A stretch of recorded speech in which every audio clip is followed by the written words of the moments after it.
Finds greatness in a man? What is it that makes a man rise to the top of his profession? A man to be dominant in the world of sports, the world of combat sports. It takes heart, it takes determination, it takes that fire to get into the ring and to fight over and over. Very few achieve that greatness, but this man here, Ramon Diamond Dekkers, has achieved that and more. A veteran of over 197 fights, Dekkers has fought all over the world and achieved a position very few fighters have achieved. He has done it by raging against his opponents, by devastating his opponents, by using his punching, by using his heart, by using his absolute sportsmanship. Ramon Dekkers has proven time and time again why he is among the greatest legends in the history of the martial arts. I'm here, my name is Stephen Quadros, I am the Fight Professor. Joined with me is Fred Royers, the WKA middleweight champion, and you know Ramon Dekkers quite well, don't you, Fred? I've seen Ramon come up through the ranks as of 12 years of age. He was a young man with an ambition, a man with a drive, and once he started to get the feeling of what he could do, he really rose to greatness. He is probably the most respected Falang foreigner in Thailand, fighting like the Thais. He fought them all. He fought them on their rules, in their land, in their rings, and he beat them. Yeah, I think that Dekkers is one of those kind of guys where he likes the challenge of fighting the best. And let's go down and talk to Ramon Dekkers, the man behind the knockouts. Hello, my name is Ramon Dekkers. I'm from Breda, Holland. I'm 33 years old.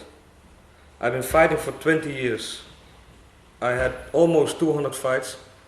I won 175 fights, 90 by KO. I am 8 times world champion, kickboxing and Thai boxing.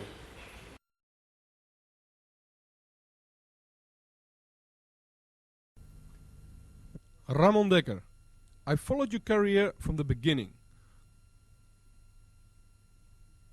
Could you tell when you were getting involved in the martial arts?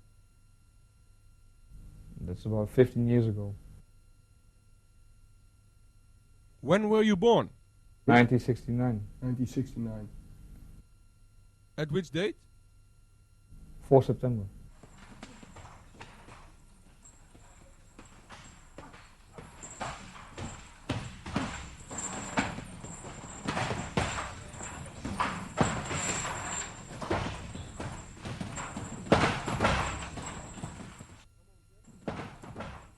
You have a very impressive list of fights. You fought over 200 times, and many of them you fought in Thailand under Thai rules. Of course you make a living of your sport. What are your hobbies, Ramon? Are there any specific hobbies you have? No, not specific. Just the normal things in life. Go out with friends? Go out with friends, drink, have some fun. Have some fun. Yeah. That's it, basically. So you're a very normal guy? Yeah, I am. With a few scars. Yeah, but that's normal. After For a Thai boxer, after 200 fights, fights. you still look good. Yeah, I know. Why Thai boxing? Yeah, when I started in this gym in Breda 15 years ago, I liked what I saw, so I started training over there. And that's how. Who was your first trainer? Cor Hammers, and he is still my trainer at this moment. Did you have other trainers? No, he was the first one, and I didn't have any other trainers. So. How did you train before a fight? I watched videos of my opponents, and then when I saw the videos, I started training. How do you motivate yourself before your fights? Yeah, that's very difficult sometimes, but yeah, you want to be the best, and you want to win that fight, so that's how I motivate myself. Any superstitions? No, I'm not so superstitious. Maybe my opponents are, but no, I'm not. What was your best fight? Yeah, I think my best fight was against Koban when I knocked him out in the first round in Bangkok, Thailand. Oh yes, it was definitely the best moment for Dekker. Dekker at his finest. He got Koban in trouble, and Fred, he went for that finish.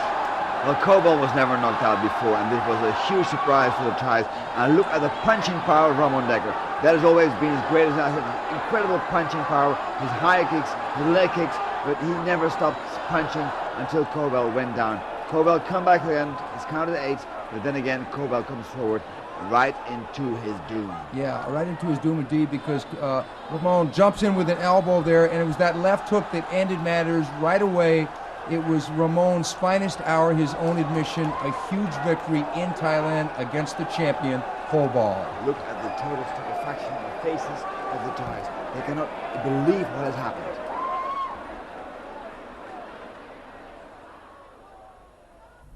Worst fight? I don't have any worse fights. So. Toughest fight? Also against Koban. I fought him 4 times, and they were all very tough fights. What was your most beautiful fight? When I won the world title against Nampong in Amsterdam. And yes, it was Dekker at his most beautiful. It was Dekker with that punching and Dekker with that beautiful left hook as he lands right here and puts the tough Thai on the deck. And Dekker was fighting in his hometown, Fred. He was fighting in his hometown, well, in Amsterdam, but at the same time the Thai television had insisted to broadcast this fight live to Bangkok, to Thailand. There were Thai referees, there were Thai commercials, even in the corner post there are Thai commercials, as you can see, because everybody believed that he would not succeed in beating this man, this Namphon. But what he did was incredible. I was there, I was writing an article for one of the big magazines and covering this fight, but wow, was Dekker in shape. He was fabulous. Yeah, Dekker showed a variety of attacks, but it was those punches in bunches that really had the Thai reeling most of the fight, being dominated. Much to the Thai's credit, he didn't get knocked out clean, but Dekker had a few surprises for him in the form of kicks to the face. And there he is, winning the title, being hugged by his trainer and mentor, Cor Hammers, the new world champion, Ramon Dekkers.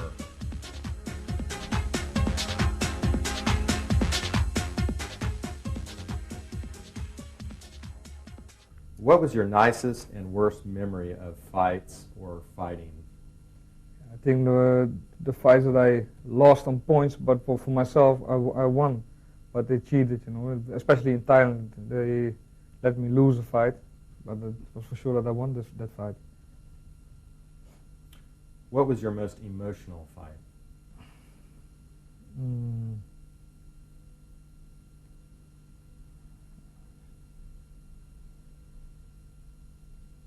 I don't know. Which championship was most important to you? My first world title fight. It was in France against a Thai, a #1 of Thailand. I won the fight on points. Yeah, it was a very tough fight also. So. How has the sport of Thai boxing changed during your career? I think it's more professional now. In the beginning, when I started 15 years ago, it was more, everybody fights everywhere. It was more smaller. The location was smaller, not so much money. Now everything is more organized. Bigger promoters, more people, more money. You have many fans. How do you feel about being an example for your sport? Yeah, that feels very good. That people appreciate what you're doing and looking up to you, and that I'm an example for them. So. You fought your way to the top, then injuries set in and set you back for a time before you eventually came back to the top. Tell us about your injuries, training, endurance, everything that put you back on top. Mm-hmm. It was a very tough time then, because I had 6 operations in 2 years. Because my ankle was very, I don't know exactly what happened with my ankle, but after 200 fights almost, my ankle was finished. And it was tough after 2 months in the hospital. Yeah, training for 3 months, very tough that time. So, but in 2 years' time, I get back to the same level. And as soon as Dekker was well, he was back in the gym, working like a madman, on the heavy bag, doing the repetition necessary to develop his power, and also working many drills with partners. Dekker, being an astute student of the craft, knew how to work not only by himself, but also with that ever-important training partner. One thing you see is that Dekker is very controlled. He can fight like a devil. But at the same time, he can always train in a very precise and astute way.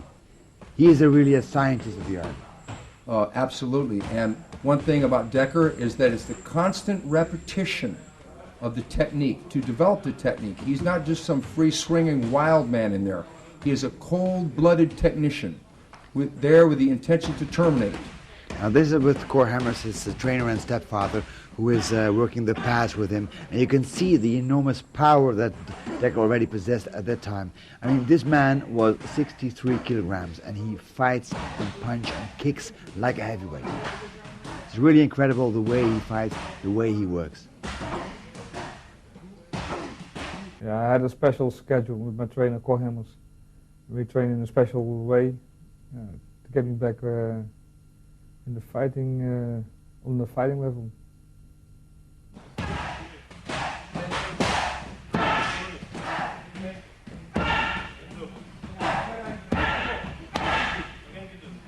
How do you look back on that career?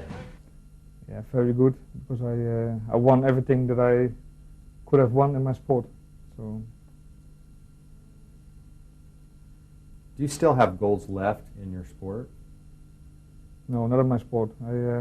There's nothing more. So. And do you have goals after you retire? After I retire, I'm gonna open my own gym, I think.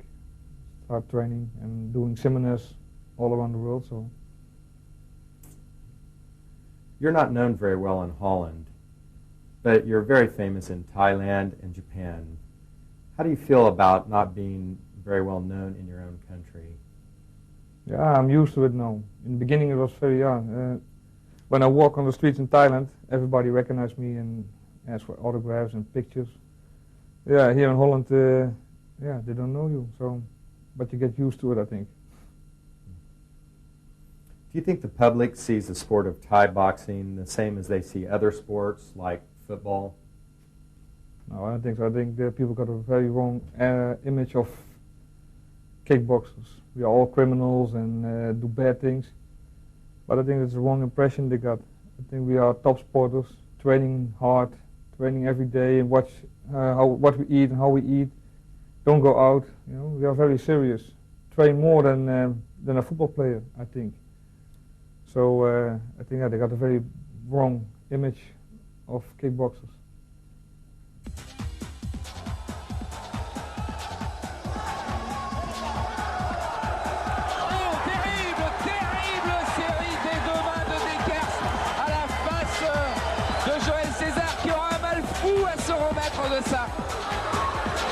Il titube et ça va être très difficile pour lui.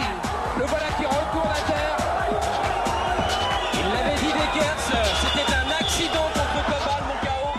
Je vais me refaire. The first time I fought Cesar was a very short fight.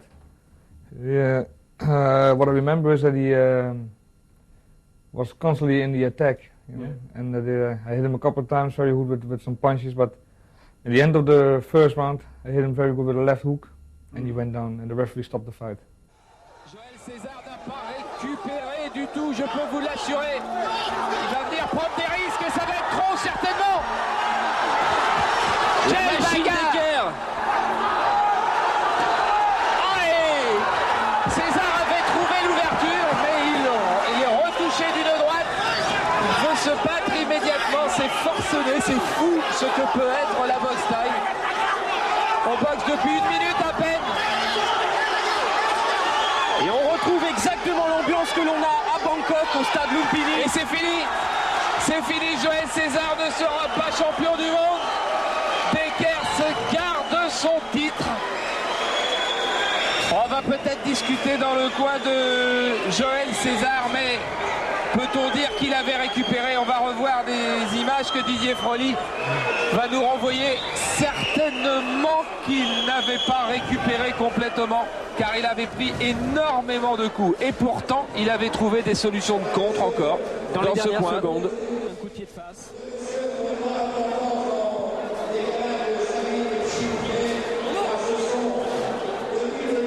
Ces images sont quand même à la limite de faire peur, tant en 1 minute et demie, ils se sont donné 2 coups. Il n'y aura pas eu besoin de mettre un seul coup de coude pour abréger le combat. Regardez encore cette droite, celle-là est terrible. C'est la première fois que Joël César va à terre là dans cette reprise. Et maintenant, bon, il semble avoir un peu récupéré, mais il avait pris beaucoup de coups. Donc dans cette catégorie des poids welter, Joël César n'est pas champion du monde. Le champion du monde reste le Hollandais Ramon Dekkers. It was quite funny. The friends wanted to have their rematch. They wanted to have revenge. Yeah. One month later was it? I think it was 1 month later. I know we all went to Paris. You, me, and about 100 fans from Holland. The atmosphere was very special. Everybody came with orange caps, jackets. We had the year 1988 and Holland just won the European Championships in soccer. Before the fight, we show you running around Paris and the Eiffeltoren and Arc de Triomphe. I can remember the fans were more tension than you, Ramon. Everybody knew César trained as a madman before this rematch fight. And again, it was his hometown, Paris, France, where the fight took place. Did the victory in the first fight give you an extra impulse for your destructive performance? Yeah, also, but because they wanted to have the rematch, 1 month later I knew that it wasn't good, you know. It was better for César also if he trained longer and had some more fights between. Yes. But he wanted everything too fast, so it happened. It was almost the same as the first fight. I knocked him out in the 3rd round this time. Yeah. But yeah, it was almost the same fight as the first one. Yeah, he got like 2 or 3 8 counts in that fight. It was really bad for the French audience to see their favorite fighter getting destroyed for the 2nd time within a month. César took a lot of punishment in that fight. He got knocked out badly. Yeah. But he went down very long and heavy also. But the Frenchman came to rumble. Conventional wisdom was that the Frenchman chose too soon to come back with that 1 month. But César was very tough in this rematch. And at first, it seemed to be a close fight. You can see that César has been training, especially in the clinch, trying to get the better of Ramon Dekkers there. The referee, the famous Krongsak, who is a very famous fighter himself. But of course they know Diamond Dekkers. Dekkers is moving forward now. Once again stepping up a gear and then start those devastating punches again. But César hung tough and he was going to be determined to take this into the late rounds and try and get Dekkers tired. It was a fight fought with elbows, as you can see. The elbows by Dekkers, of course, he's very well versed in them. He knows how to use the elbows. Good punches there. Few kicks though. And that was strange because normally you see Dekkers kick much more like this. Those terrible, damaging, punishing high kicks of Ramon Diamond Dekkers. Okay, round 3. Can you describe round 3 of César Dekkers 2, the rematch? Yeah, I saw that he was very tired. He became very tired. His hands were getting lower and lower. So I knew that if I hit him once, he was going down. So just waiting, just a moment of time. So at the end of round 3, I hit him with a left hook. No, it was a right uppercut and then a left hook, and he went down and finished. César was doing good, but only being lured closer to his doom as Dekkers initiated his punching and kicking assault in that 3rd round. Many had thought that César had come into this fight too soon, only keeping that 1 month break. He should have had at least 90 days, but Dekkers was coming in with only one intention, and that was to end this fight even quicker than the first fight. Ramon will not be denied. You can see the sheer determination of the young man, the man they call Diamond Dekkers, with the face of an angel, with the spirit of a fighter. Dekkers is now getting really much too strong for the poor César, who is being rescued by the referee. And César was under immense pressure in his hometown. to win this fight and thus the 1 month layoff. But it was Dekker who knew he had his number. At this moment, Dekker probably couldn't have been beaten by any man alive in his weight division. That's so true. That's so true. And he has been an example for so many people, Diamond Dekker, in his weight division, but also outside that. Ramon Dekkers is really the superb example of a fighter who is really on top of his medal. Even the desperation elbows there by Cesar could not stop the crushing defeat by Dekker with that right uppercut and left hook. It was all over. Dekker had done it again in 1 month's time, had pretty much proven everyone right. It was too soon for Cesar to climb back into the ring with the diamond. You see almost the chilling efficiency with which he works. He stands there, he looks, he never lets his opponent off the hook. It's always there, the hands, the crushing punches, the punishing power. 1, 2, 3, 4, 5 punches, always a sequence of it, and there he goes. He knocks him out cold. Out cold indeed. And that's it. The fists of the legend, Ramon Dekkers.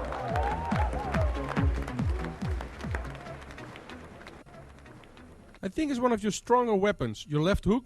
Left hook, yeah. My boxing, but my left hook is very famous. In the earlier part of your career, you fought another Frenchman called Richard Nam from France. Tell us what happened in that fight. The first time I fought Richard Nam, it was in France, and then I was a B-class fighter, and he was already European champion. Yeah, but I didn't know that.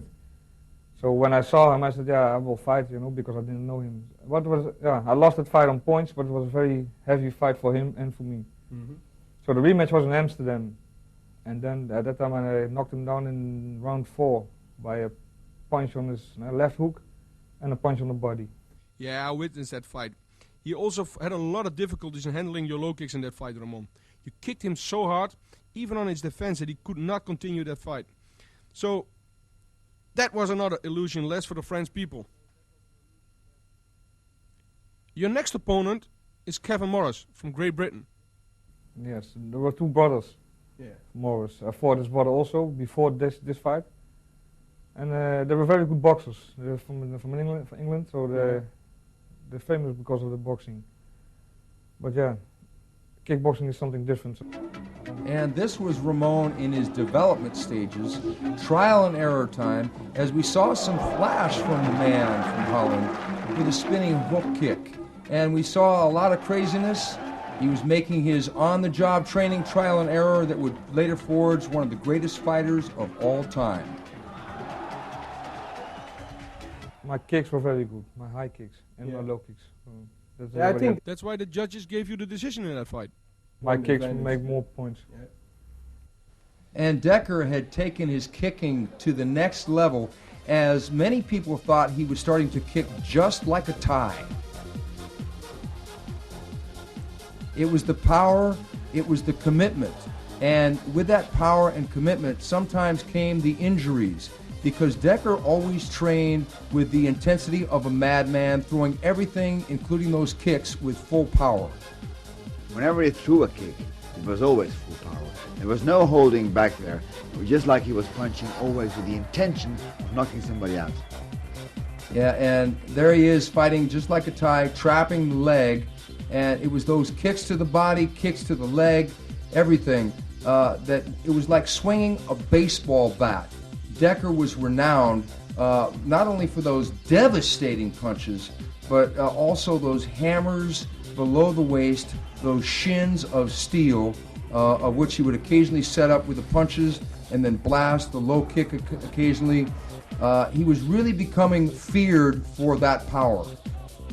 One of the reasons why he had so many injuries in his later years on his shins and on his ankles were because of these kicks. There was always full power behind them, and he didn't care if somebody blocked it. Of course, those kicks were so fast, usually they could not be blocked. But when they were blocked, then of course the injuries were usually quite grave.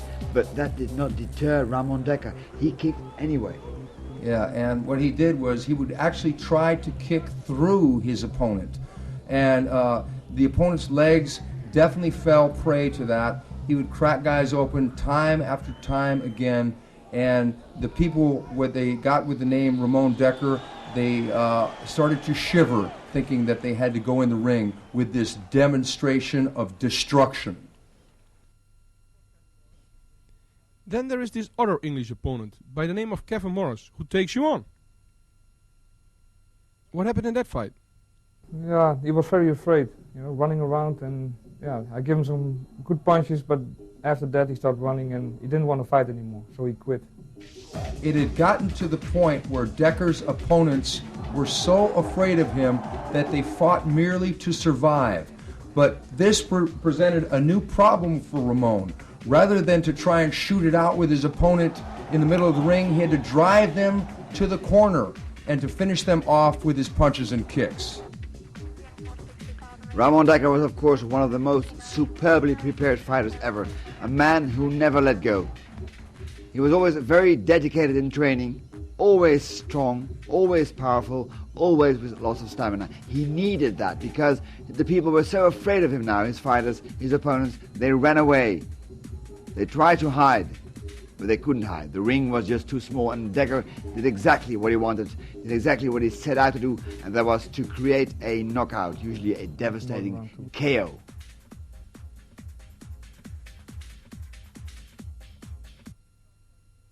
You start fighting in the Netherlands at some big events, promoted by me, Cor Hemmers and Tom Haring. One of the first A-class fights you fought was against a guy named Michel Ubergen from Chacariki in Holland. What do you remember of that fight? That fighter was, he was a very quick guy, very tall, and he makes a lot of points, but they were not strong, His kicks and his punches were not so strong. So I don't remember which round, but he said that he got a knee in his cross, but it wasn't, but he was afraid. Wasn't much of a challenge for you in fighting that fight? No, not at all. Then your real world famous breakthrough came against your opponent Nampon from Thailand. That time he was a reigning world champion from the Lumpini boxing stadium, who is the highest ranked in Thailand. Some promoters in the Netherlands promoted that fight live to Thailand. It was the first time the Dutch audience saw big name world class fighters all fighting in one event. I think your fight against Nampon was the fight of the night. Nampon tried to survive for 5 rounds. This was the first time you fought a Thai champion, a real big named fighter from Asia. How did you go into that fight, Ramon? Yeah, I know him. I saw some videotapes of him when he fought in Bangkok, and I was really impressed because he was a very good fighter. And he was world champion and champion from Thailand in that weight. So that's one of the most important belts for me, that IMF World Champion belt. That's the International Muay Thai Federation. You almost knocked him out. I think it was a left hook. Yeah, again. You got an 8 count. Yeah. He got 2 times 8 counts, I think. No, you got twice an 8 count. You kicked him in the face, you punched him in the head, kicked and punched him on his liver. But he was very strong, very tough, he didn't go down. So. Yes, there was no respect from you at all fighting the Thai champion. You just said to me that he was from Thailand and that the title was very important for you. Yeah, I really wanted to win that fight. I really wanted to show them that a guy from Holland can be even strong or stronger than one of them, one of the Thai. It is quite unique in that weight class. Nobody did that before. You were the first fighter to accomplish this. Straight after that fight, you fight against Jerry Vanig, a new Thai champion. There is a story before this fight, and I'm the one who knows the story. The Thais wanted to have their revenge, and they put their new Thai champion to fight you, the Thai Jerry Vanig. You said to me before that fight, and I remember this very well, you saw a fight of boxing champion Sugar Ray Leonard a couple of weeks before your fighting. And in that fight, you noticed a nice boxing combination from Sugar Ray. Did the combination work? Very quickly boxing combination, really fast. And I wanted to try it on Cherry, and it worked out very well. It worked out very well because after the fight, I said to you, Ramon, what were you doing? He said that was exactly the combination I saw from Sugar Ray. Unbelievable. The Thai champion was knocked out badly, Ramon. He couldn't even stand up himself. No, I have to help him. So just as soon as Ramon was developing that attitude of kicking like a Thai, he introduced the Thais to the punches of Western boxing with that devastating knockout over Cherry. Dekker had done it again, done it his way, done it with that left hook at the tail end of a punishing combination over the legend himself, and the hometown crowd roared its appreciation.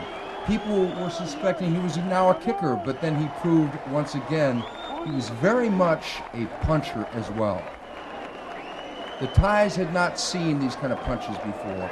They were used to the knees, they were used to the elbows, they were used to the high kicks. But it was with that ice-cold-blooded efficiency that he set up those punches that he had so well schooled under the tutelage of Cor Hemmers and devastated the Thai champion with that final hook uppercut.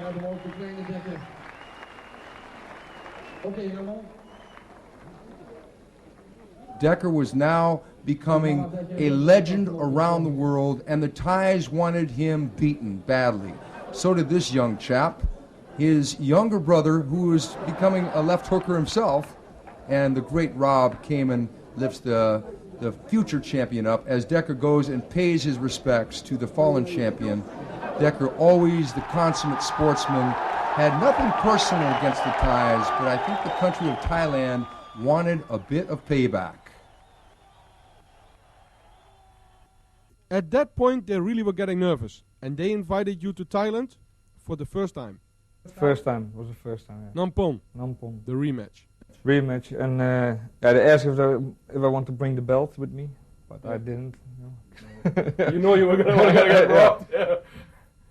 But it was a very good fight, and it was the first time with elbows and everything. It was your first time in Thailand fighting with elbows? Yeah, with elbows. On their rules. What did this huge crowds and media do to you? Did it have any effect on you? Yeah, it was not normal, you know. The first time when I saw that, was really impressed. And it was in April, that's what I remember. It was very hot, it was a record. There were 40 degrees or something, you know. And yeah, it was very, very hot. That humanity, did it do something with you, Ramon? Did it take a lot away from your conditioning? Yeah, we trained in Rob Kaman, had a house over there, we trained at his place. I remember. Yeah, and he was fighting also. And Michael Leo fought, and we went all to Thailand. So you prepared at Rob Kaman's house? Yeah. So you're in Thailand with a temperature of 40 degrees. It's your first fight in Thailand. How much did these factors take something away from your capacity as a fighter?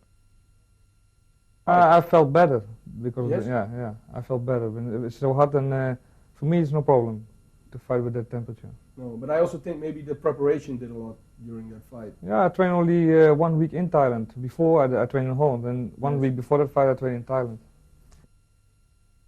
Did you know immediately that you couldn't win on points in Thailand?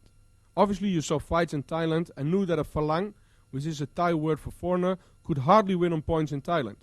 We all saw fights where the foreigner fought for 5 rounds and won at least 4 from the 5 rounds, but still would lose the fight on points. Yeah, that's what I knew before. You know, you must knock him out to win. You know, on points it's impossible to win. So, Yes. but that's difficult to fight also. If you know that if you don't knock him out, you lose. That's So difficult. you start really putting pressure to force the knockout. too much. Yeah, too much pressure, and you're getting yeah. If you're fighting too much for the knockout, you. Now a knockout comes naturally, but if you try to force the knockout, you can walk into a punch yourself. That's a boxing and Thai boxing law. I saw that fight and I think you won all 5 rounds, Ramon. Yeah, normal European rules. I won. Yes, you would have won easy. It's always an entirely different scenario when you go to a man's country and fight him at his own national sport. Much like taking on the Brazilian soccer team in Brazil, Dekker was coming in against Nampalm at Lumpini Stadium, the mecca of Muay Thai in Thailand. Well, you can imagine the difficulties facing there, the temperature, the climate, their way of scoring the fights, and of course it's difficult. They all expect him they all want him to lose because he is defeating their national pride. He is better in their national sport than their fighters. So he has to score a knockout, and that's not always possible. Yeah, and the funny thing is that under Muay Thai, the kicks and the knees are, as you said before, counted more in the scoring. So Dekker had his own unique way of imposing his will, but the Thai was playing to the crowd, and Dekker, even though he was game, was not going to get his decision this particular night. The Thai was doing everything he could to keep that fight within the rules and within the scoring of the native culture and within the scoring of Muay Thai itself. And even though Dekker tried some very fancy schmancy techniques, the Thai only was amused, and the judges themselves were not amused as they awarded the victory to the Thai, and Dekker, in his heart, probably wanted some more of that man again. Did the crowd think that Dekker had won? We don't know, but many people around the world thought that he had. There is this other fight, which has been broadcasted all over Asia and Europe, and I think that was the fight where your name became really terrifying, your fight against Koban. Koban was at that time the biggest name from Thailand. He had never been knocked out. He knocked out opponent after opponent. I think at that moment you fought him. He was also the reigning world champion boxing by the WBC. It turned out to be one of the most impressive trips for the whole team Dekker when we all went to Thailand to watch your fight against Koban. Yeah. It was a rematch, because I fought Koban a couple of months before in Paris. I know about that story. Yeah. Yes. And now they want to have a rematch in Thailand against Koban. Yeah. Yeah. I knew that I have to knock him out. I have to do everything to win this fight. So I think they made a mistake, Ramon. Yeah, a big mistake. Because I know in Paris you weren't yourself. You had a lot of personal problems. You were not able to train for at least 3 weeks before that fight. The Thais thought after the victory from Koban in France, finally we have an opponent who can beat Dekker for our own audience in Thailand. What happened in that fight, Ramon? What happened, I gave him almost 25, 30 punches on his head before he went down. But he didn't come up. I won the fight knockout first round. Now, Koban had thought going into this fight that he was the man who had Dekker's number. He had stopped him before in their previous meeting. But Dekker was probably angered by losing that decision to Nampalm, so he wanted to make a crisp and clear impression in the minds of all those in Thailand. And impression he would as he knocked the champion down with a flurry of unanswered punches. The referee stopped in mercifully. So Koban, who had come in like a dancing fool, was about to go out on his back as Dekker was just going to jump on him and make their no judge's decision this time, a la the Nampalm thing. He was going to make sure that the crowd was going to be in awe of that punching power. And the crowd was in awe indeed. As a matter of fact, they sat there with their mouths closed, and it was an eerie silence. It was the biggest victory in your career. What a surprise. Yeah, even it was me. quiet in the stadium, I think. Yeah, it was quiet. 15,000 people were saying nothing. Nobody said nothing. No, yeah. That's part of the betting as well, I think. Yeah. A lot of I think people everybody bet. lost their money. Now nobody likes to lose money, but in this case all the Thai did. What also was crazy is that the doctor and the referee jumped into the ring and tried to get Koban on his feet. Yeah, he was gone. He was. You hit him with the right elbow as well? Yeah, also. At that point, you became a big star in Asia. And not only Asia, as the fight was broadcasted on Screen Sport in Europe and watched by millions. Everybody knew now who Ramon Dekker was. Did you find it more difficult or easier with the status of a star to fight your new opponents? No, not at all. I think it's going to be difficult. I knew it's going to be more difficult for me because they're going to prepare new guys for me. They're going to train many. There are so many Thai fighters in that weight category. So, yeah. After that fight with Koban, they asked me if I want to stay for a month. So my whole family came over. And that was one of the things your stepfather, trainer, Kohamer said. Arranged that we won't go home, but let everybody come over to Thailand then we stay here and I fight one more fight. And that was against Sang Noi, the deadly kisser. They called him the deadly kisser because sometimes he kissed his opponents before knocking them out. Was there a lot of kissing in that fight, Ramon? Yeah, I give him one kiss in round 4. I looked at that fight and you won at least 4 from the 5 rounds. Yeah. Now the Thai people got totally frustrated and disappointed that they could not find a Thai opponent who could really beat you. Yeah. The frustration can be described as a soccer match like Holland versus Germany, where Holland lost in 1974 the World Championships. Against Germany. Against Germany. Yeah. Yeah, can you compare it like that? Yeah, it's the same, I think. Yeah.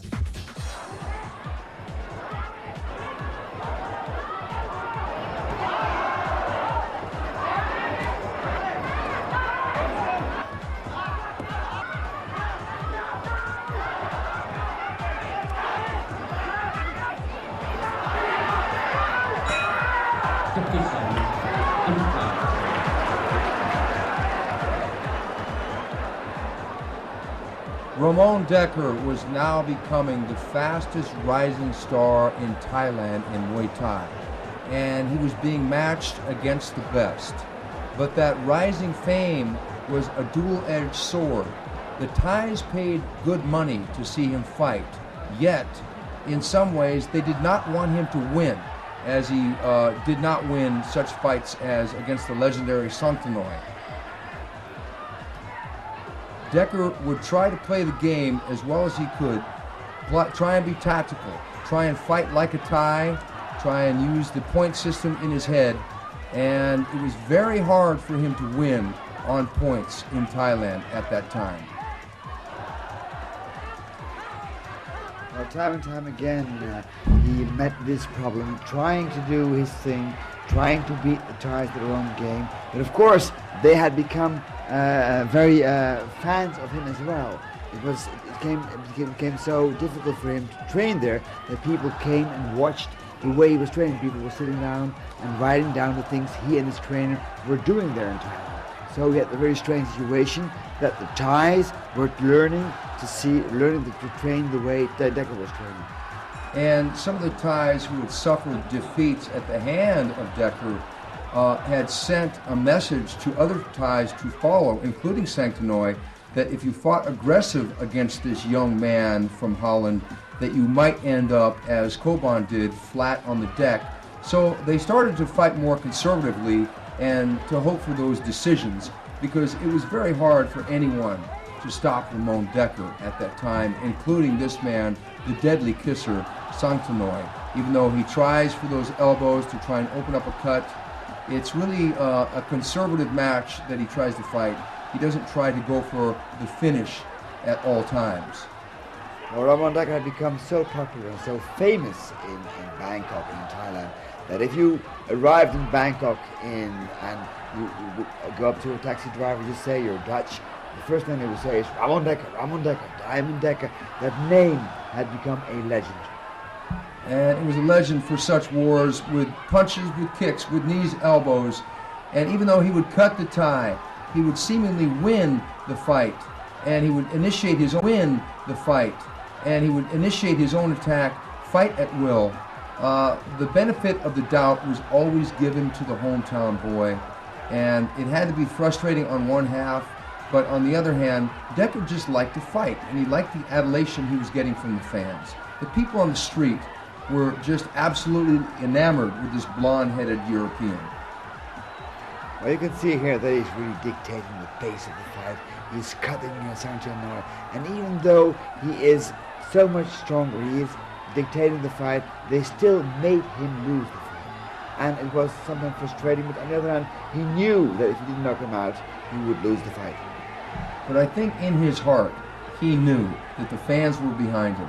He knew that the people around the world knew what the reality of the situation was. Any good sportsman knows that sometimes to play the game, you have to deal with some extremely strange circumstances around, and politics can be a factor. It's very hard to get a hometown decision, especially in Thailand. Muay Thai is the national sport, and Dekkers knew this going in, but he gladly and willingly played the game. because in some ways it almost didn't matter. As long as he knew in his heart that he had won, it didn't matter what the judges thought. It mattered what he thought, it mattered what his trainer thought, it mattered what the fans thought. And people around the world were starting to revere this man along with the living legends in the sport of martial arts. Even those typically Thai techniques like elbow, he outclassed them. He cut a man like Santino with an elbow, which is really amazing. No other foreigner had been able to do that. No other foreigner had been able to cut Thais with the elbows, fight like the Thais, and he was outgaming them. He was beating them at their own game. People knew in their hearts who the man was, and at that moment, regardless of the announced winner, Dekker was the man. It's Thailand, Thailand, Thailand, Thailand, Ramon. Yeah.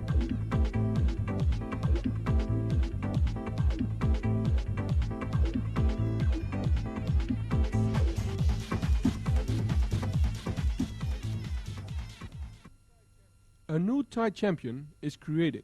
One of the newest champions goes by the name of Sak Mong Ko. You fought him twice, I think. What happened in that fight, Ramon? I fought him only once. You fought him once? Once, yeah. It was in Thailand? In Bangkok. And I heard that he had 6 different trainers before my fight. 6 different trainers trained him, especially for me. Yeah, to knock me out, but that never happened, you know. You were still standing at the end of round 5. Yeah, again. I think it was a bloody fight as well. Yeah, I got an elbow in round 4, I think. But he received some elbows as well and lost a lot of blood. It was one of the most bloodiest fights I ever saw. How did you experience these fights in Thailand? Fighting with elbows, the newest Thai champion #1 again on their list. Did you find them getting stronger? Did you find more difficulties in fighting that many different new Thai champions? The fighters starting to fight different, you know. In the beginning it was only kicking, but now they're starting to being more complete. Yeah, starting more boxing, elbows, kicking. Even the more they're gonna make punches to the body, liver punches. They look a lot of videos from my fights, so they try to imitate me. So you changed the fighting style in Thailand? Yeah, I think so. Yeah. Well, one thing became clear, that was that Ramon, as the years went by, he became more and more susceptible to cuts. Of course, fighting in a very difficult martial art like Muay Thai, where you can use hard contact like the elbows and the knees, you get cut in fights. That's, of course, almost unavoidable. Now, all the wear and tear, the scar tissue that he had developed during these fights, and made it more and more difficult for him to defend against these kind of blows. And that's what happened here, for example. One elbow just opened up a huge cut on the side of his head, which resulted finally, of course, in him losing a fight. But Dekker would always come back and never be deterred by the blood. He would always come back to try and end the fight, but it was difficult at that moment because they would get into the clinches, they would tie him up, play the game with him, and go for those quick cuts, and he would come out and go for the knockout. But it was becoming more and more as if the Thais were starting to figure Dekker's style out a little bit and use their own techniques, using that elbow, which was a weapon that he really didn't get to fight with too much while he fought in Europe. And the cuts became more and more a factor as he would come to Thailand, and sometimes it would frustrate the man from Holland. But in that frustration, it only led for him to be that much more determined to not only re-establish himself in the hearts of Thailand, but also in the hearts of the fans around the world with that punching and kicking style that had made him famous throughout the universe of fighting. He had become so famous in Thailand that people started really to study his videos, study his fights.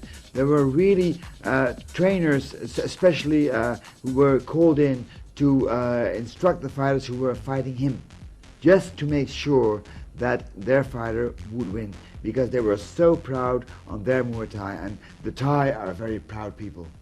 And when Dekker found out that they were bringing in trainers, this only reaffirmed his own commitment to getting back into the gym, to hammering out not only the tried and tested techniques that had got him to the top of the world of kickboxing and Muay Thai, but also to get through with some furious new combinations under the tutelage of his corner and mentor, Cor Hemmers. Dekker was really determined, more than ever, to not only be at the center of the stage, but also be the stage itself. And he would do that through the power and the commitment of those techniques, because he was getting ready to face another dragon, another crosstown rival, as he was going to come back into the ring of Holland. Yeah, I fought about 7 years only in Thailand and in France. So Gilbert was the first one who wanted to fight against me. Ramon Dekkers had been fighting in Thailand a long time. He had been fighting Thais only, actually. Had been fighting the Thai way. This fight with Gilbert Ballantyne, that was a fight also with elbows. But still, the way people score the fights in Europe, the way we fight in Europe, that's different. And he found out that an injury which had plagued him already during training suddenly opened up in this fight once again. But it was Gilbert's unorthodox fighting style that really caused people alarm, in that Dekker had been fighting these Thais, but Gilbert was giving him angles, giving him crazy moves, giving him all different kinds of things. And even though Dekker had controlled the fight, it was that annoying injury that Noel Vandelhoven had given him as a little present 1 week before this fight that came back to haunt him in this fight. Controversy surrounded the decision of this fight, but Gilbert had done quite a bit of good work in this fight. In that crazy, rangy, wild, unorthodox spinning techniques, Ballantyne did get the win on this particular night, but it wasn't all that they were going to see. They were going to see each other again. Yeah, it was an easy fight for me. And it was with elbows, Yes. Thai rules. Yes. I had a cut on my eye, but it was not from Gilbert, because 1 week before that fight, I trained with Noel van Heuvel in my gym, and he cut me with an elbow. Many considered you as a winner in that fight. Ballantyne was a student of Tom Haring, and Haring was president of his own organization. He had his own judges, and there was a lot of controversy. Yeah.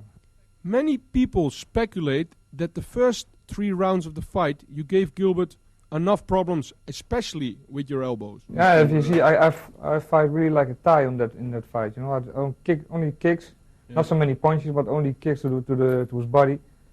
Yeah, that was the way I fought the last 7 years in Thailand.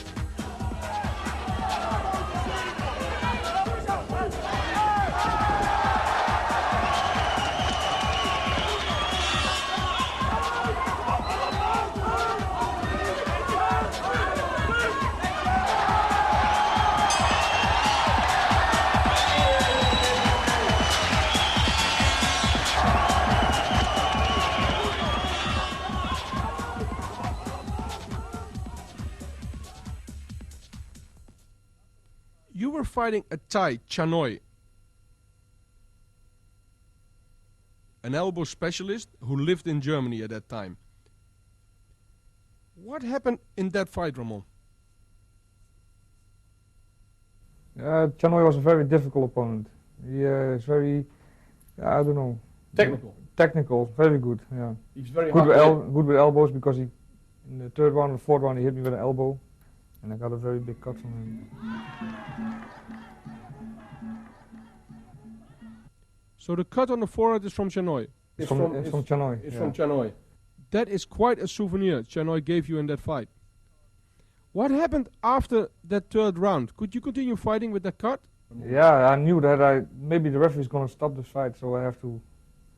Yeah, I started with low kicks, but it was too late. After 2 rounds, yeah, he couldn't walk anymore. But yeah, the end of the fight. Yeah, his leg was totally bruised, and you still continued fighting with the cut. I think your cornerman, Cor Hemmers, did a hell of a job in that fight. Yeah, it was a very big one, but they had super glue and super glue. Yeah, that was one of the wonder tricks we had in the corner. Super glue. Yeah, but it helped. So with the application of that super glue, effectively Ramon had become bionic, and he was going to need those extra special tricks up the sleeve of his corner to get through this fight against this madman technician and Chanoy. Chanoy really seemed to be slippery in getting that elbow on the inside, and Dekker was undeterred. He was going to go out there to try and knock this man out, but Chanoy was ice cold, meeting Dekker on his own home ground, trying to go again and again to that elbow, which if there ever was a weakness to Dekker's arsenal, it was with the elbow. Chanoy wanted to exploit that weakness.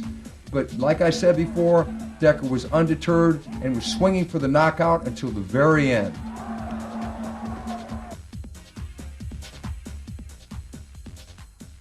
After that fight, the next adventure, and you could describe it as an adventure, it could be said that this whole thing could be like a highlight story by itself. Your fight against Horono, an American Thai fighter. He had some Negro blood. His father was a Negro, American from the Navy. Now, it was the king's birthday. I remember they picked us up at the hotel at 4 o'clock in the afternoon. They picked us up in a small bus. The air conditioning was broken and it was extremely hot that day. We sat in the bus with 9 people. Orlando Wheat, Rob Kamen, you, me, Cor, Liufat, just to name a few. We drove about 3 hours through the middle of Bangkok.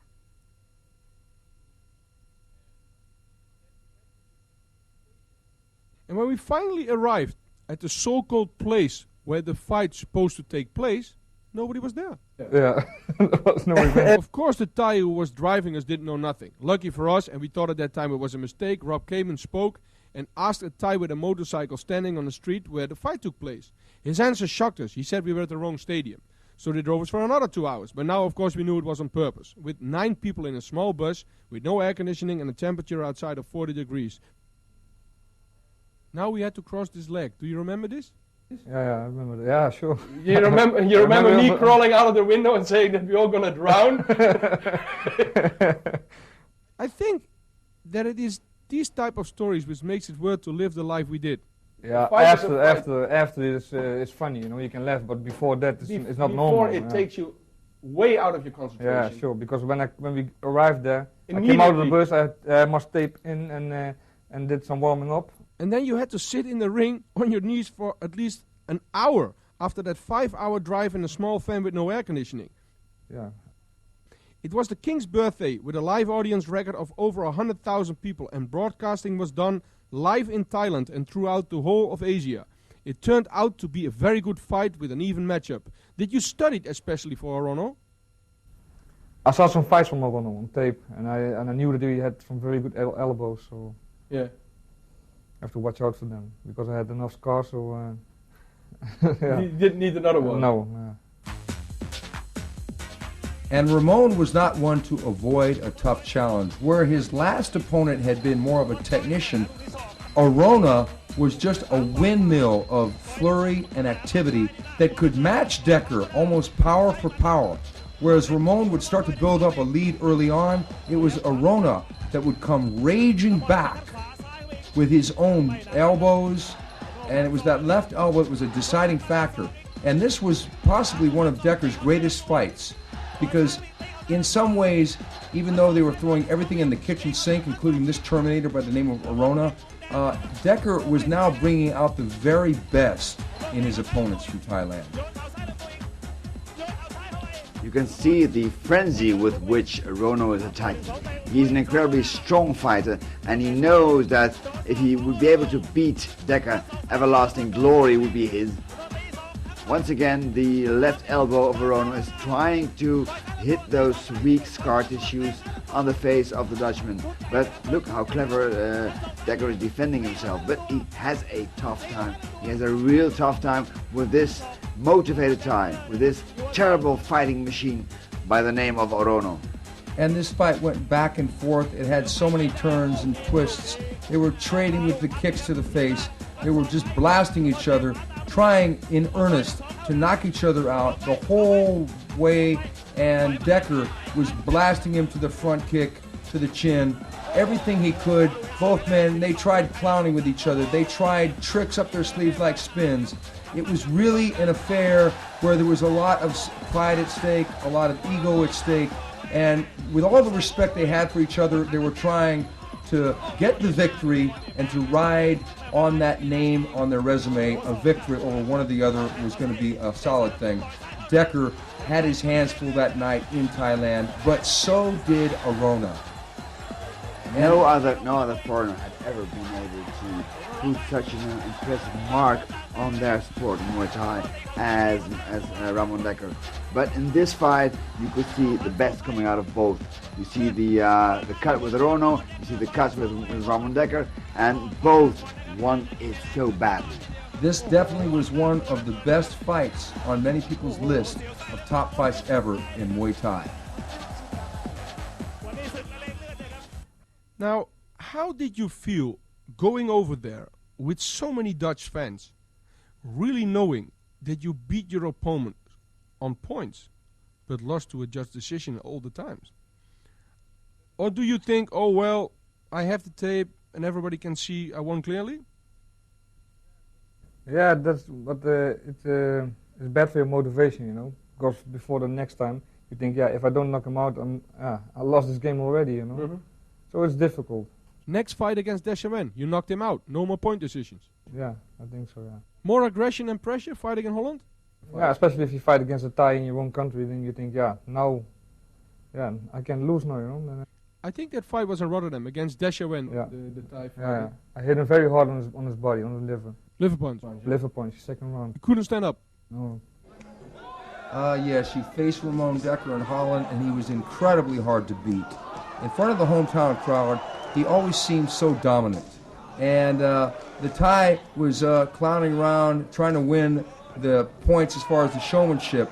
But with Dekker fighting him in Rotterdam, Holland, it was going to need more than that. It was going to be more of a punch-kick situation, of which Dekker was the master at that night, with a devastating body punch. Once again, it shows the versatility of Ramon Dekkers, because the Thai has his defense very tucked up high, tucked up behind his guard, and all of a sudden that devastating liver punch comes in, and that hurts so bad. Once again, a KO victory for Ramon Dekkers. My kicks are left harder, and my punches also. Despite you're right-handed. Yeah. Is that because the way you train? Is there a special way of training? No, I think that's... It's natural. Natural. You're born yeah, that yeah. way. So you fight first in France, and you had a hell of a fight there. You had a big problem with your ankle. And me, myself, as a promoter from the rematch, became very nervous after seeing that injury.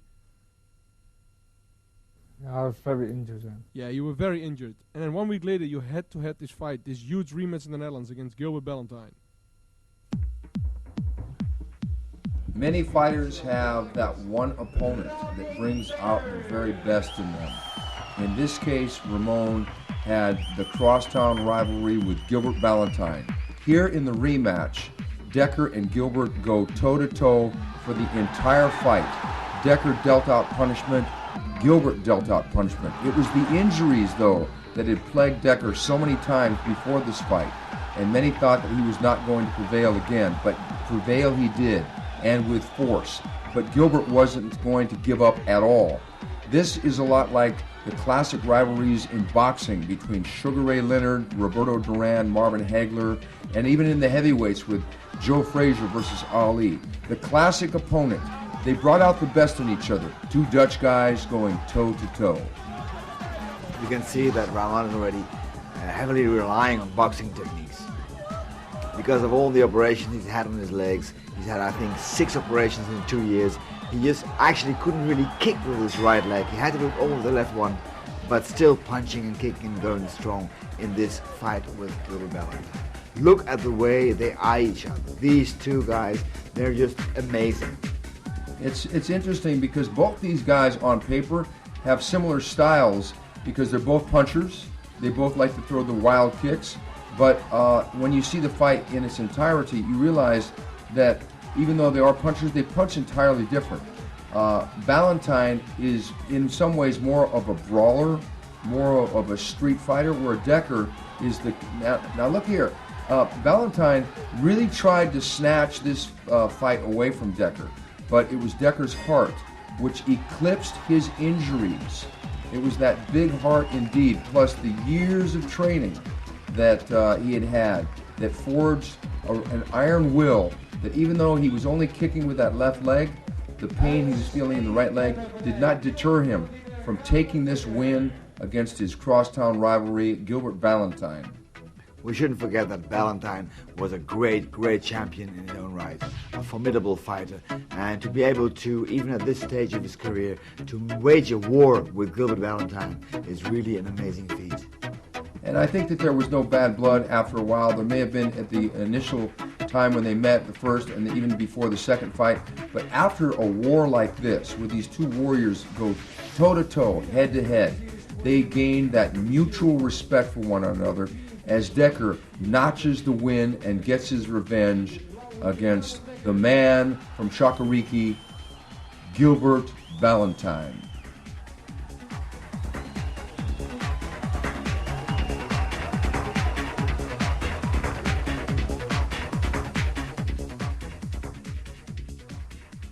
But I couldn't kick with my right leg, only left. My right hand was injured, so yeah, So I you- just you 50% that's in the ring. So there was a half Dekker fighting. Half Dekker against fighting Gilbert. 100% Valentine. Yeah.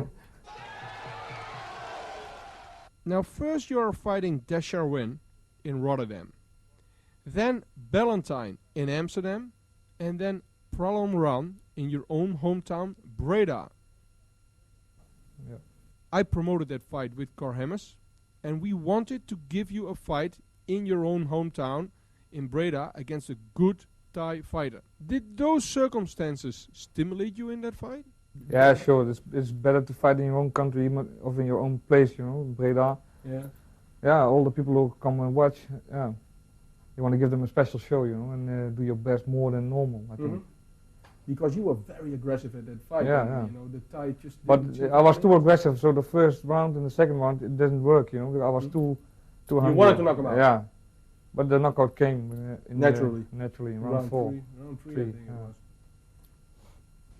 And Dekker's visits to Thailand became less frequent, but nonetheless, the Thais sometimes would go to him and seek him out in his home turf. And this created sort of a thing where he had to rise up and figure out a way to win. Well, of course, the wear and tear on Ramon was becoming more and more clear. Hundreds of fights, years of wars, that takes a toll.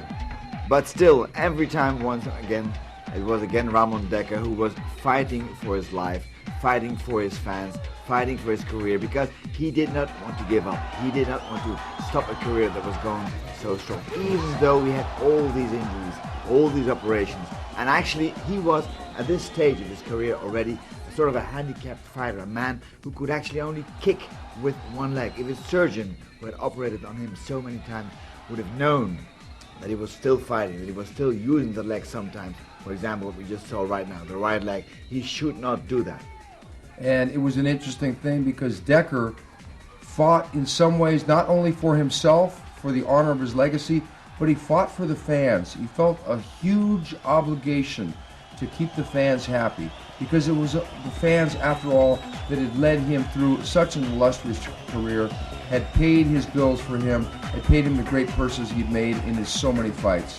So he did feel that obligation, and he felt the obligation to those who had supported him, and he was going to support them by continuing in this miraculous career with win after win, with another crushing, devastating knockout over another very tough Thai fighter. You can see the way he fights. He never gives up.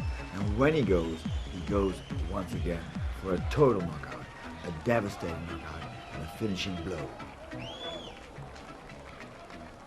We are now in the year 1989. It is very quiet around the person Ramon Dekker after almost fighting 190 fights. What happened, Ramon? I had an injury on my ankle. I had an infection in Thailand, and something with my bone structure. It's because of all the kicking in 200 fights almost. Mm-hmm. And then the infection, I got it in Thailand, so they almost have to amputate my right leg. So after that, when I recovered, I was afraid for fighting again, you know, because I don't want to lose my leg. Especially to kick with that. Yeah, also. When came the decision that you wanted to start fighting again? I love fighting, you know, and it's getting better with my legs. So when I start training, getting better. Yeah. So then I start fighting again. One of the first fights after that injury is against a Moroccan named Hassan Khazroui, who made a big name by knocking out some popular Thais. You took that fight and it was very exciting to watch. Every round was exciting. Yeah, but because he's a very difficult guy, Hassan Khazroui. Because he came from Taekwondo. Mhm. He had some very strange kicks, you know, and movements. So something new for me because I fought all the Thais and everything, and then suddenly against Hassan, he fought totally different. I think it were your boxing skills that dominated that fight. Yeah, I was stronger than him, you know, but yeah, my boxing skills were better, so I knocked him out. Yeah, you knocked him down quite a few times, but he showed a lot of heart in getting up every time. You won that fight. How did it feel to win after a long absence against a real upcoming talented fighter like Khazroui? Yeah, I feel good, especially after the injuries, you know. As Dekkers' career advanced, so did his weight, and he was forced to move up not one but two weight divisions. And there were many hungry young lions ready to try and notch a win over this master of the ring. One of these was Hassan Khazroui, a formidable fighter from Morocco who had wonderful leg techniques coming from a Taekwondo background, and he challenged the old master, but it turned out that it was a challenge that he could not really stand up to. It was youth versus experience, but Dekkers also had that power, and it was the power of the punches, the kicks, the knees, as he stalked the younger man later in the match. And he delivered the knockout once again with those huge punches, those devastating punches. And we can see that Dekkers is still using the right leg, the leg he shouldn't be kicking with. Already his stance is a southpaw stance, so he's forced to use his left leg because he sometimes forgets it. He is so used to using that lethal right kick. Once again, the master of disaster, Ramon Dekkers, wins another fight. After that fight, they have to operate me again. I did six operations in 2 years on the same leg. Yeah. And even my doctor said, yeah, it's over, you know, you can't fight anymore. But yeah, I got a fighting heart. I want to fight. Yeah. So. At that point, you start changing and developing new techniques to be like more of a southpaw, and you train for other combinations as well? I changed my whole tactic, you know. I didn't kick with my right leg anymore, only with left. Even my punches were different now because I couldn't stand and walk and move on my feet like I'm used to. Okay, the fight against Ryan Simpson, who became another big rising star in Muay Thai in the year 2000. What happened in that fight, Ramon? We went down, same punches, left. He made a left hook, I made a left hook, going down. But he hit me on my eye. I couldn't see after the knockdown. I couldn't see. I think that was very frightened, you know, because I thought, yeah, maybe I'm blind, you know. So I thought, hey, what's this? So. Yeah. Did you find out what it was? Did the doctor tell you anything? Yeah, and I went to the hospital, and it's something with the. Something with the eye. They didn't know what exactly. No, yeah. It's very amazing. I only saw it once more in a boxing match. Very unique. The two professional, well-trained athletes hit each other at the same time on each other's chin, and then go down at the same time. It's a classical incident. You do not see that like in a decade. Now Simpson made his name through you, and the fight was very well matched. And it was enjoyable to see that Dekkers was still there after your terrible injuries. Of course not the old Dekkers, because you could notice your different fighting style and that you did not kick as much anymore. I didn't train them because before that fight, I think it was a month or 6 weeks that I came out of the hospital and was still recovering. Then another new opponent, a Moroccan fighter named Tarzati from Musa Gym, a good fighter who takes you on. Yeah, but it was a tournament. It was only 3 rounds, and normally I start after 3 rounds. You know, when it was too short, and it was They gave the decision to Tarzati, although you were warming up. I think if it was 5 rounds, Yeah, he wouldn't survive it. Yeah. So you are not really a tournament fighter. If it is for 5 rounds, then I Then am. it's no Yeah. problem. Then Gerald Mamadeus, a world champion full contact, who was starting Muay Thai as well. You knocked him out by leg kicks in round 3. I think it was leg kicks. What happened in that fight? In the beginning, with opponents like Mamadeus, who has the same fighting style like, for example, Kazrui, can be very dangerous. Did you train differently to fight Gerald Mamadeus? Yeah, for every fight I train technically. I watch the videos and I train different. But yeah, he had a big name, Amadeus. He said he kicks very hard, but he's flexible, but not so strong. So you did not find him a strong kicker? No. I think it was in the beginning with low kicks. He could not take the low kicks, and that is a rule in Thai boxing. You start with low kicks, and then later follow to finish with punching techniques. Then punching, and then I hit him on his head, and the referee stopped the fight. And even though Ramon had been forced to change his style to that of a different fighter, to kick mainly with his left kick and to use a different fighting stance, it was right around this time that he fought a very game Mamadeus, and it was right around this time that that new style started to really come into effect for Ramon. Like so many others, Mamadeus wanted to have this chance to fight against the greatest legend of modern Muay Thai. He wanted to have this chance. He's a great fighter himself, Gerald Mamadeus, but he was still outclassed in some ways. And Dekker, still, against orders from doctors and from most sane people, kept kicking with that right leg because some habits are hard to break. He tried that new style, and the new style was working, but it was that old, tried and true style that he had used so many times for years and years. And even though he was now stepping up in weight and fighting younger men, bigger men, he still always found a way, sometimes the old way, with the hard kicks and the hard punches to defeat the young lions coming up the ranks. Well, just imagine the pain he must have felt delivering every right kick. And the kick it comes so natural. It's just a movement which has been practicing for so many years. It's not something you can stop automatically. Still he made it, still he did it, and still he fought his fight. Against a very game Gerald Mamadeus, a wonderful, great fighter himself, who couldn't take no more. Even the kicks that had this debilitating effect. His right kicks, his right low kicks, always powerful, still probably just as painful to himself as to his opponent. Once again, another KO victory for Ramon Dekkers. There's a lot of fighting in the Netherlands at that point, especially to promoter Mohamed Aitasu, who was promoting in the Netherlands and put on some great fights. Did you like fighting in the Netherlands again at that point? What I mean is there was not a 10-hour flying anymore to Thailand, but just a half-hour drive from your house to the fight. Yeah, also, but I like the flying, Like. It's not a problem. No, you like the flying. You didn't like the infections in Thailand, but you like the flying. The flying, not the flies, but the flying. Now your next opponent, you have to fight against Jerry Morris in Holland. Was he a difficult fighter? Yeah, very difficult. He runs around. He don't attack, He don't want to fight. He was surviving in the ring, running for 5 rounds, and then, he didn't want to fight.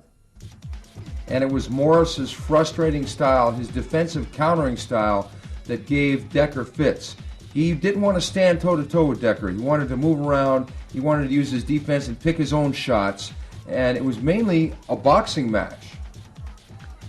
Nevertheless, we should not forget that Jerry Morris is a formidable fighter himself, although in this fight he did not fight the way he should have fought against Dekker. On the other hand, he did what Dekker hated. He moved around and scored points.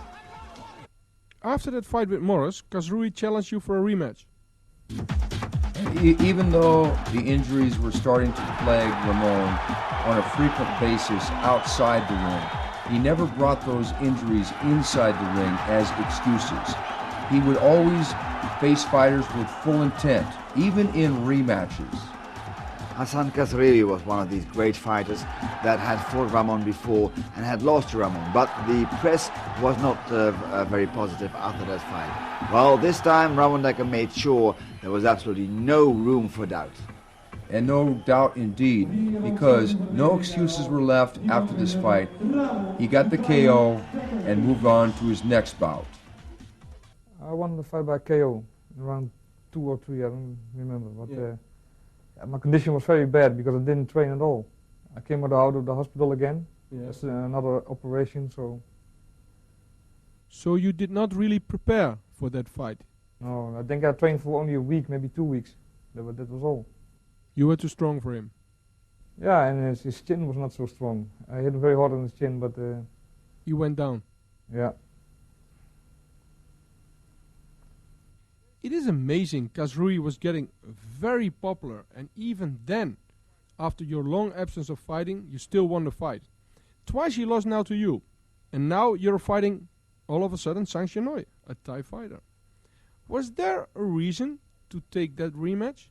I think it was a satellite broadcast, I don't know. It was a satellite broadcast one. Yeah. So then I fought Sang Chenoy again. I won that fight on points. More difficulties? After all the injuries, you could not use your weapons like your hard kicking techniques? I didn't kick, so I had more boxing. More and boxing. it was also a fight with elbows, so... You could fight with elbows? Yeah.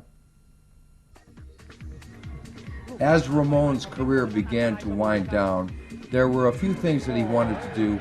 Exact revenge against old foes that had gotten decisions against him.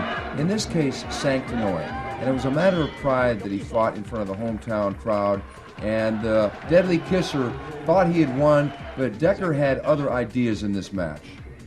It was a great thing to do for Ramon Dekkers in a fight that was broadcasted live to Thailand out of the stadium in Amsterdam. Great fight by Dekkers, once again sharp, and you can see the way he's now using his left leg to his full possibilities to score points, to make sure that this time he would leave no room whatsoever to any doubt. Revenge is a very sweet thing, especially if it is extracted in front of a great hometown audience and millions watching home in Thailand. And the way he did this was with great composure and with great style. Ramon Dekkers, once again, is victorious in this fight, in this very hard and tough fight against Sang Chenoy, the Deadly Kisser.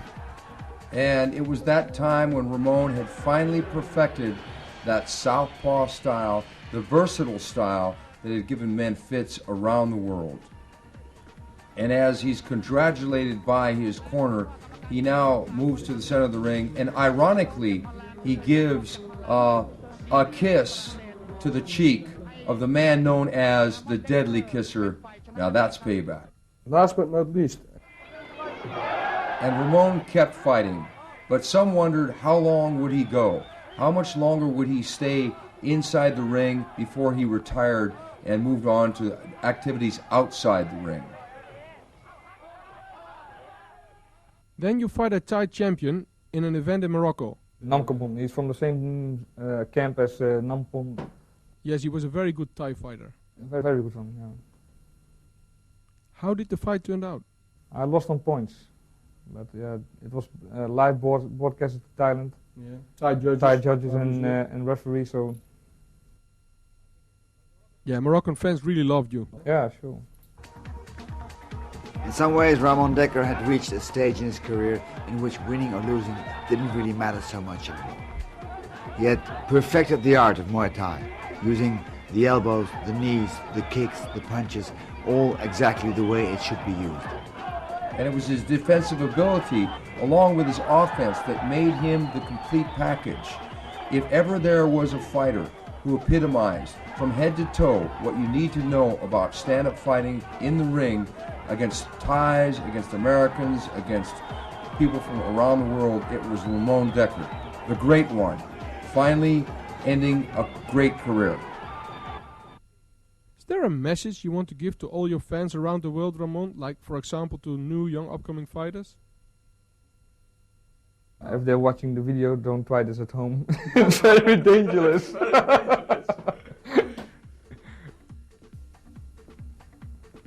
I hope you like my highlight tape. Thank you for watching. There's no doubt that Ramon Dekkers has etched a place in history as one of the greatest fighters of all time.